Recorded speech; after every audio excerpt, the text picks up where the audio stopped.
when the locals consequently had their houses burned down in order to avail this land for Bidok. So many women were raped, animals were taken away, sacred places were destroyed. This is more like what Trump is saying, especially. I had something that cultural sites would be bombed. Cultural sites were destroyed to give way to settlement of the new intruders. And there was an apartheid-like arrangement where natives were put in reserves and they would never own land. And the sad story, at a place called Sotik, 1,900 men out of 8,000 who were resisting British occupation were lined up and sprayed with machine gun fire, and they all died. This is something that we are looking into as well. But for the community called Talai, theirs was even more serious. They were taken to a highland in Lake Victoria.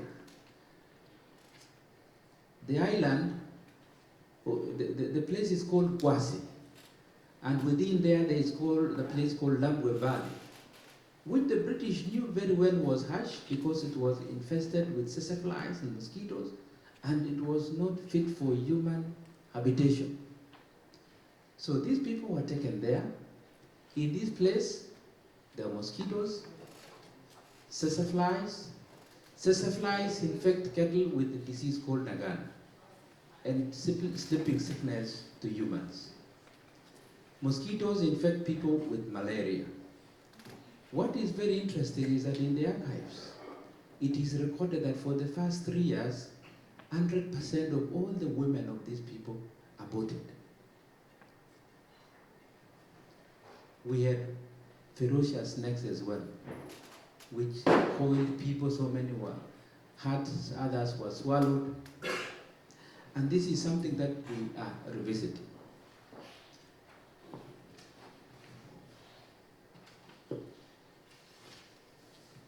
So, what prompted this journey during this generation? In 2004, when we became of age, I and my generation, we said, we are going to demand for justice. So in 2004, I and the members of the community held peaceful demonstration to the British Embassy in Nairobi. And we presented a petition to the British government that time. And this was during the old constitution, which was promulgated in 2010. And the response that we got was, and I quote, "This is a matter for the Kenyan government." Fortunately, when the new constitution was promulgated, it opened up possibility of Kenya being part of the countries that would ratify international conventions. And this is the avenue we used. And this again created counties. We had no counties in Kenya that time. And luckily, I was elected the first governor of Kericho. As soon as I was elected, in 2014, the victims petitioned the County Assembly of Kericho, which is a local parliament, to compel the executive, which I head, to start a legal process against the British government. This is how we started sourcing for legal experts, led by Bosek, who sought services of a legal Queen's Counsel in this country. He will say that later. And through the advice of the legal team, Foreign Commonwealth Office has been notified about the complaints of these victims. for which we got a response sometime last year that they would communicate, but apparently we did discover that they are not interested, and therefore we sought further legal advice from the legal team, and where we are is that now a complaint has been submitted to the United UN Special Rapporteur. I want to say in ending, we are ready to go all the way, including going to European Court of Human Rights. This is a very serious matter. The land that we are talking about is in the hands of British multinationals. And we know that they say they bought the land. Yes, it may be true that they bought from third parties, but we kept saying that that business is operating on stolen property. And this is why we are saying we need to have a conversation with the British government so that we can put this matter to a closure. Thank you very much.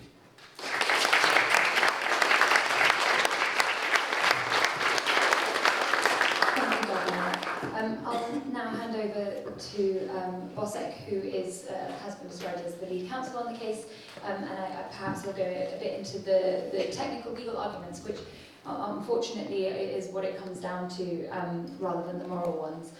So that would be great to hear what Bosek has to say. Thank you. Okay, thank you very much, Madam Nikita. Thank you very much, the organizers of this very successful and very educative and insightful event. The Informa East Africa and also the British Museum Colony.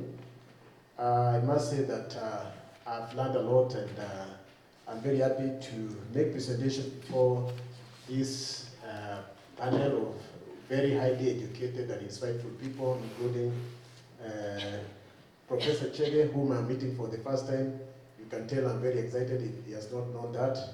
And also all of you here who have passionately played very important roles in trying to bring a subject that many people will choose to conveniently forget or sweep under the carpet.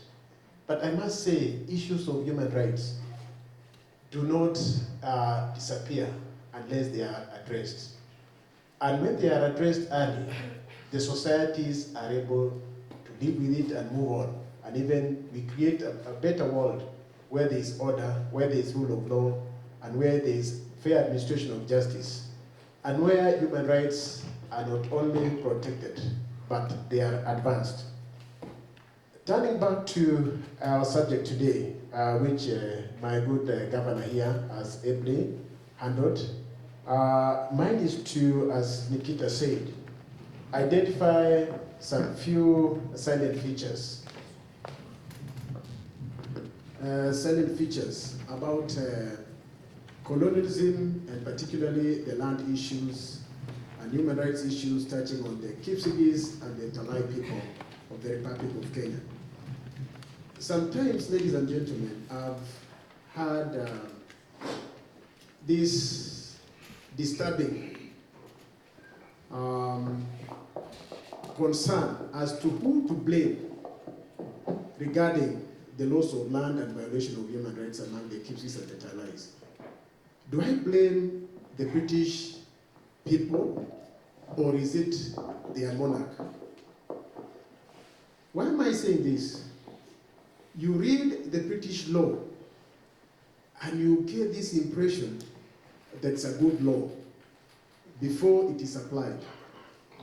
When it comes to application, that is when you realize that the British are very defensive. Even their courts, the interpretation of human rights probably is the most narrowest. But before coming to that, way back in 1830, when they went to this island of New Zealand, and they met the Maori people, they were very clear that land should not be taken away without involving the local chiefs, discussing with them, and giving them adequate compensation. And also, there was a position that land that was considered to be sacred to the people should not be part of the land to be purchased or to be acquired by the British. You look at that, and that is good law.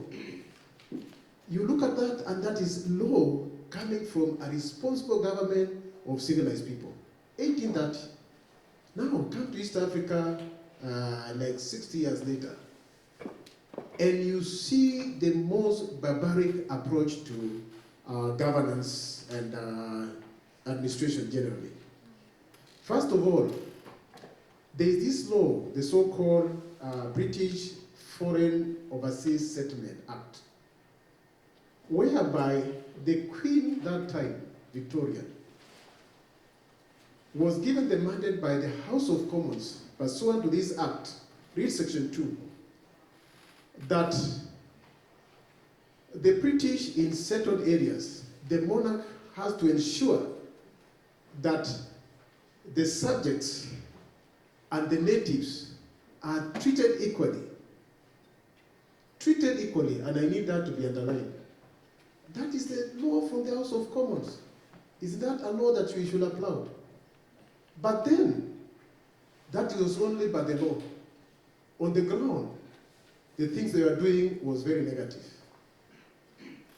People have not appreciated the fact that even the construction of the so-called Kenya-Uganda Railway, from 1901 all the way to Kisumu in 1905, that there was some legislation that were relied on, and that legislation was borrowed from India. It was called the Compulsory Acquisition of Lands Act of 1894.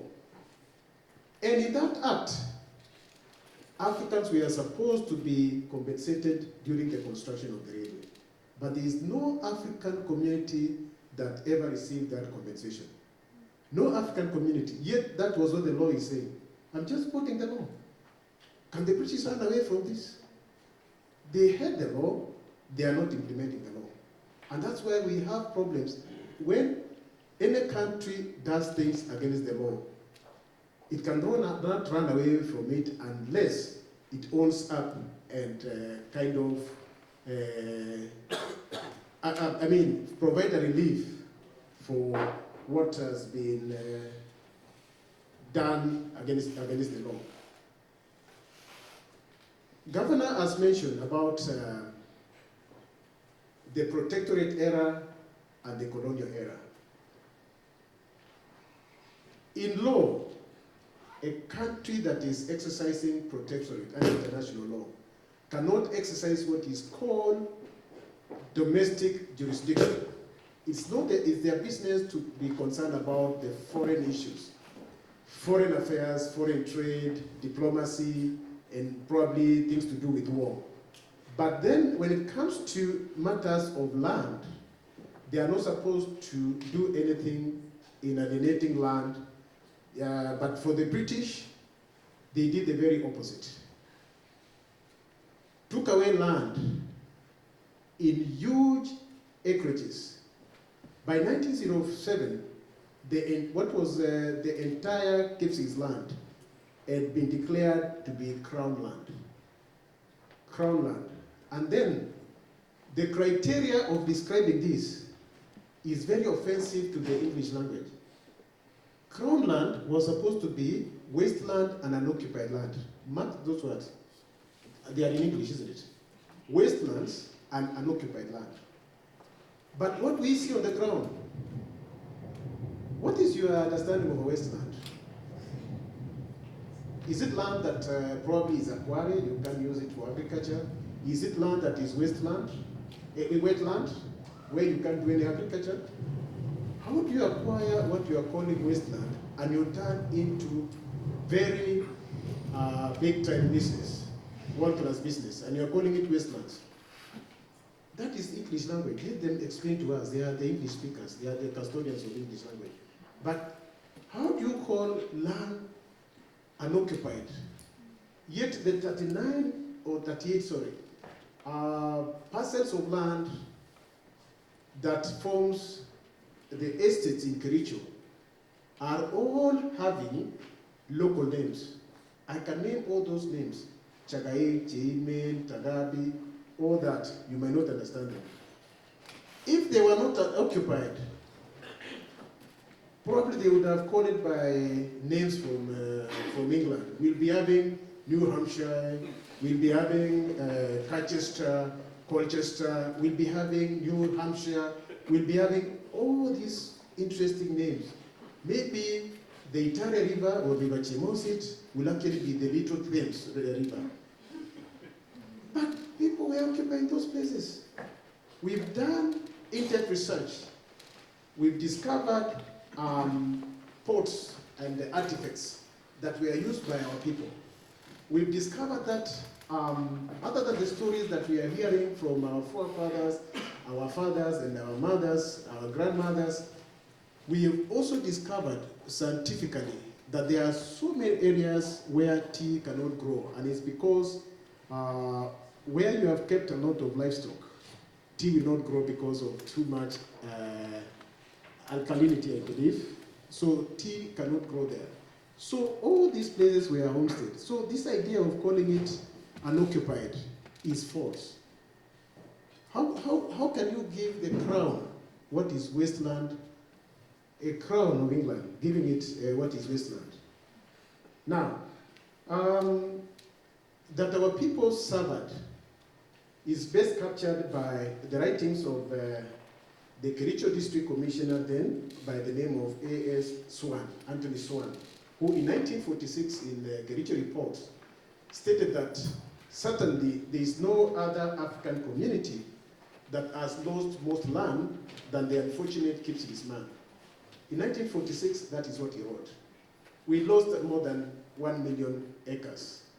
In the entire of Kenya, the communities in Kenya lost a total of 6,750,000 acres. And I challenge historians, I challenge all of us who are very passionate in these subjects to probably go out and investigate further. Let's not confine ourselves sometimes to what individual communities suffered. For instance, in my coming to the National Archives at the Kew Gardens in UK, I found a lot of interesting literature. First of all, my sister from Zimbabwe ably stated so many things yesterday about the return of the artifacts and so forth, and also how we manage those special places where they were regarded to be holy sites. In Kenya, the communities that lost land, out of 44 ethnic groups, probably 6 or 7 lost land, and this includes the Kikuyus, of course, of Northern Nyeri, Kiambu, Nairobi area, and then there are the Kalenjins, ourselves from Kericho, a bit of Nakuru as well. Then the Tugans of Eldama Ravine, the Nadis in Uasin and Nandi district, the Maasais, of course. The British entered into 2 treaties with the Maasais, 1904 and 1911. The Anglo-Maasai Treaty of 1904 and 1911. Those are 2 treaties, meaning that they should not have owned land, or own land, because when you are entering a treaty, what does that mean? That you are negotiating with another power whom you have like you have some equal basis for doing that. But for the British, they call it a treaty, yet they had very interesting ideas about it. And then when you look at that treaty, because I've checked and taken time to read it at the National Archives, it was a treaty that was written by probably one of the best barristers of that time. In understanding the English is a problem, and I don't think the Maasais even understood what they were talking about. But for the Kipsigis, at least with the Maasais, they pretended that we were entering into some treaties. They could go back and say this is what the treaty says. For the Kipsigis, there was no treaty. We are just being untwisted, we are being chased away, Governor has talked about the removal of the Talai from Kericho area to Kwasi. There was actually an ordinance, the removal of the Talai Ordinance of 1934.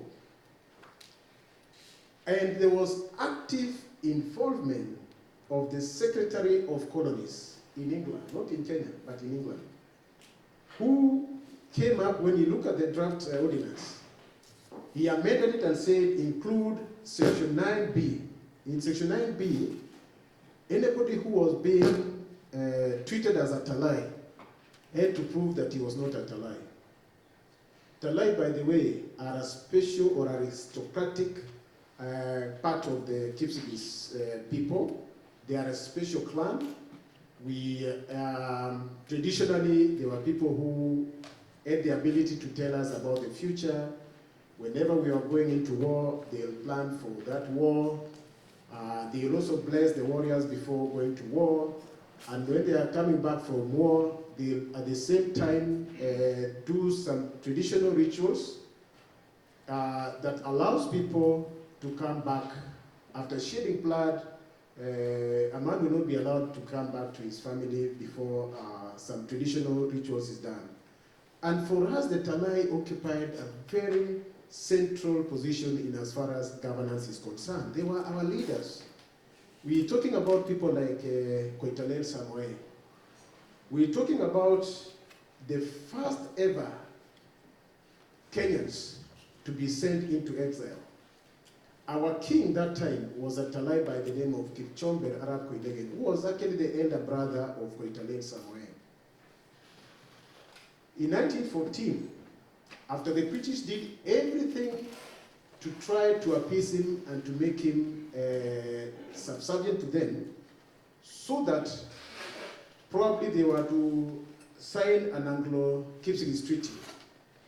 Because that did not work, in 1905, there was a kind of treatment whereby he was taken to Mombasa through the railway line, and in Mombasa he was given so many gifts, including umbrellas and mirrors, things that people are not used to, and given very nice wine, but he refused to sign the treaty allowing the British to own land in Kericho.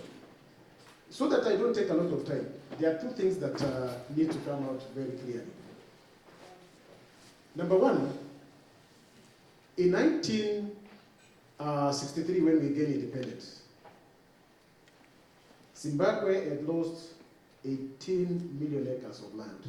But when Kenya got independence, up to 1980, when Zimbabwe got independence, land in Zimbabwe was, 17 million acres of land from native Zimbabweans was taken away by the white people who are living in Kenya to own land in Zimbabwe.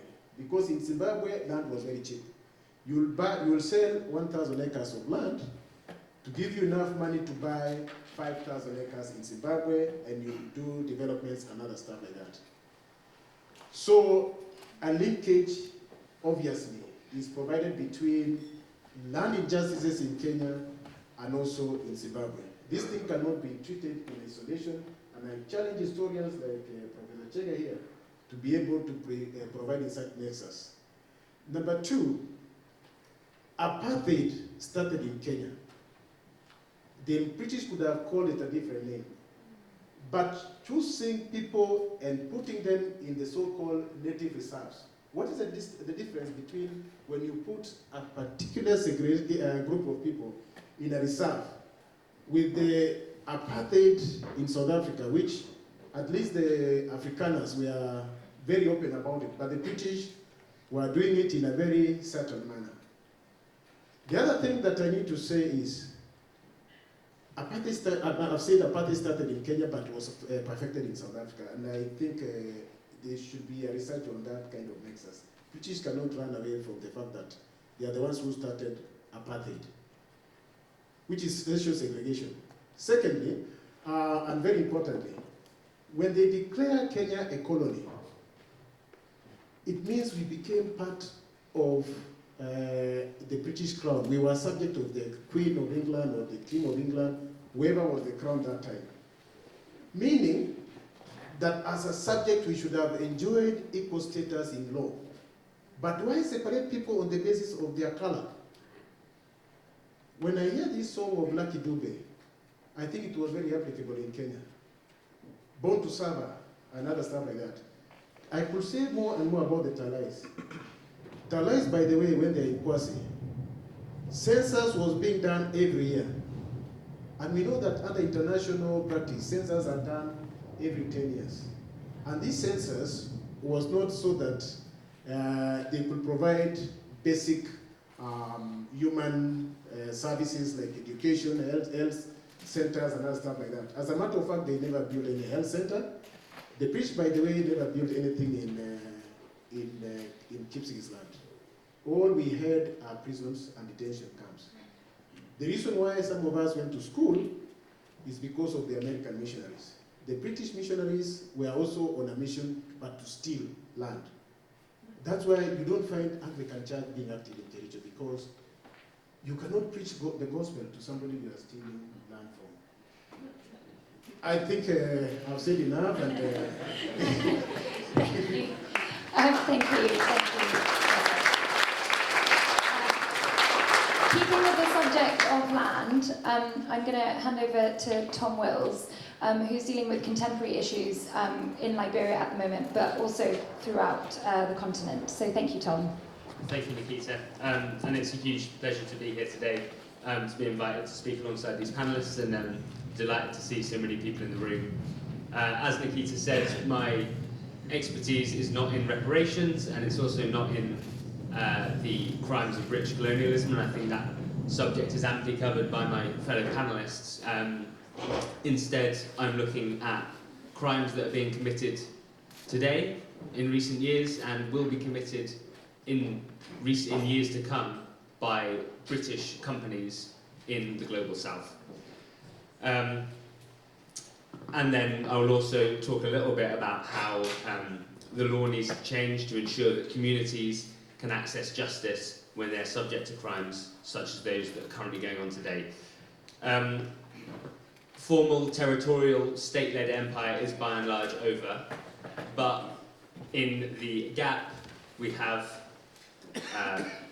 structures of power that remain, and those have a corporate face. The economy is globalized, and we have huge multinational corporations, many of which are based here in the City of London or have financing from the City of London or are registered on the London Stock Exchange, that have huge power in how they operate around the world, and how they employ people, and how they source from people, and in how they respect human rights. The dynamics of empire, as many of you will know, remain, but with a corporate face. In recent years, British companies have been accused of dumping toxic waste, of being complicit in the killings of local people via private security firms, of the supply of surveillance software that's been used to infringe human rights of people in other countries. These are just allegations that have come up in the last 5 years, and I'll be talking specifically about land grabs that have gone on in the past and are going on today, and this, I think, is best characterised as modern-day corporate colonialism. Before I go any further, to explain where I come from, Tradecraft Exchange is an NGO that's based in the UK. We come from the fair trade movement, and I have colleagues in East Africa, in India and Bangladesh,